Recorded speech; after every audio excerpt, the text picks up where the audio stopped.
Today we're going to talk about etiquette or some general things you should know. Like if you're starting Jiu-Jitsu, your Brazilian Jiu-Jitsu journey, and or you're going from your school to other places, and you're going to do some go to some open mats or rolling, or you're going to seminars where you're going to be rolling with people from other schools, or you're just brand new to this and you don't know much about it.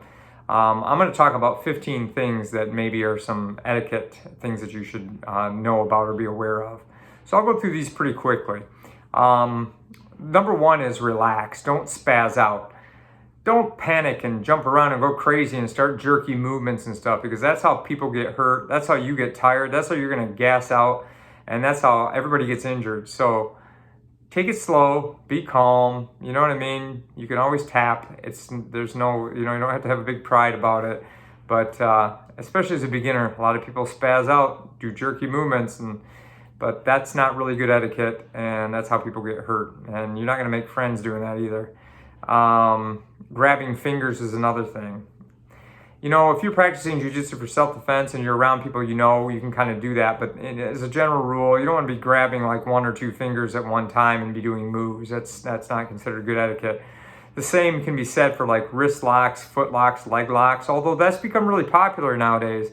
I'm just saying, like, if you're just starting out and you're grabbing someone like in a toe hold or like a heel hook, and you don't know how much control they have, that's a good way for someone to get hurt. So you want to watch that etiquette-wise when you're rolling with others. If you start jerking that, you're going to put someone out of commission for, a couple months or whatever if you tear their meniscus.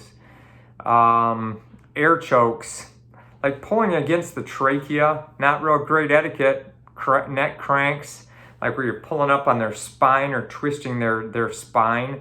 That's not really good etiquette. Now, you can practice that, but you want to practice that with people you're familiar with. You don't just go somewhere and start doing that stuff in general, because that's how people get hurt as well.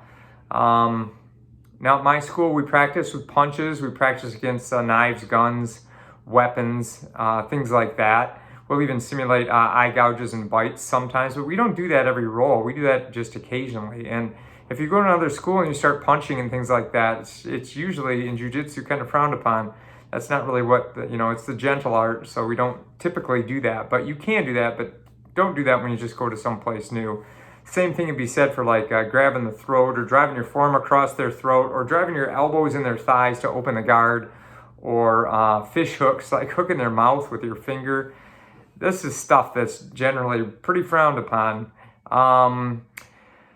Whether you start standing or on the ground, kind of just watch the environment and see what other people are doing. In jiu-jitsu, a lot of times people start on the ground because injuries happen, a lot when you're standing and taking someone down. So, just kind of go with the flow and see what happens. But a lot of times jiu-jitsu will start on the ground, but it doesn't have to. And, a lot of tournaments start on the feet, and so a lot of people start that way. But just watch what other people do.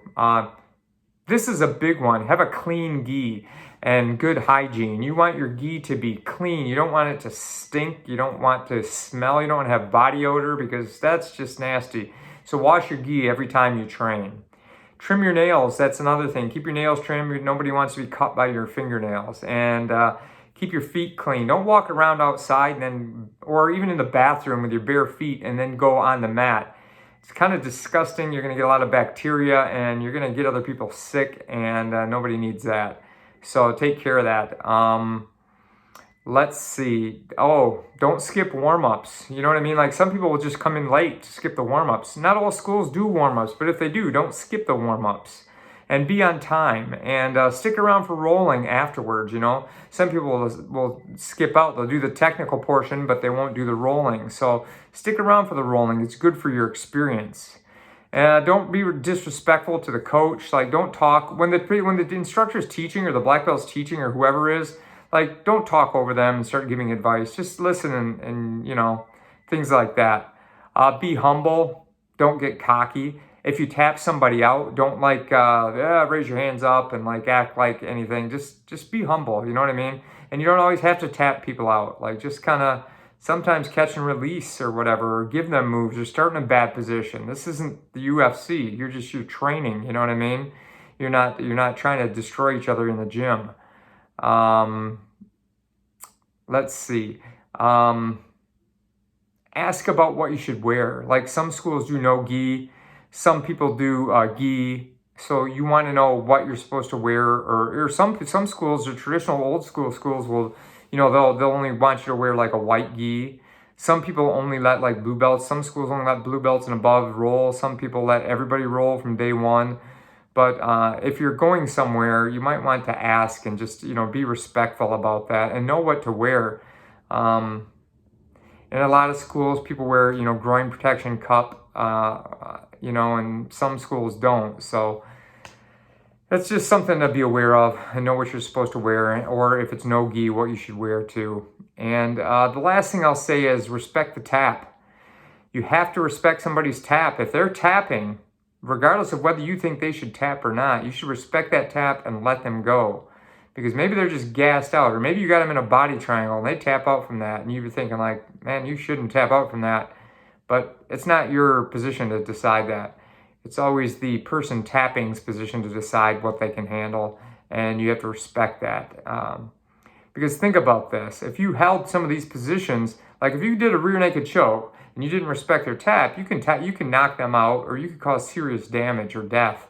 So, respect the tap. And if you're holding someone and they refuse to tap, there are many times I just let it go because I don't want to hurt the person, and I know their pride is going to get them hurt. So I just catch and release and move on to the next thing, because I'm not in the gym to hurt people. I'm there to learn to protect myself, not in the gym.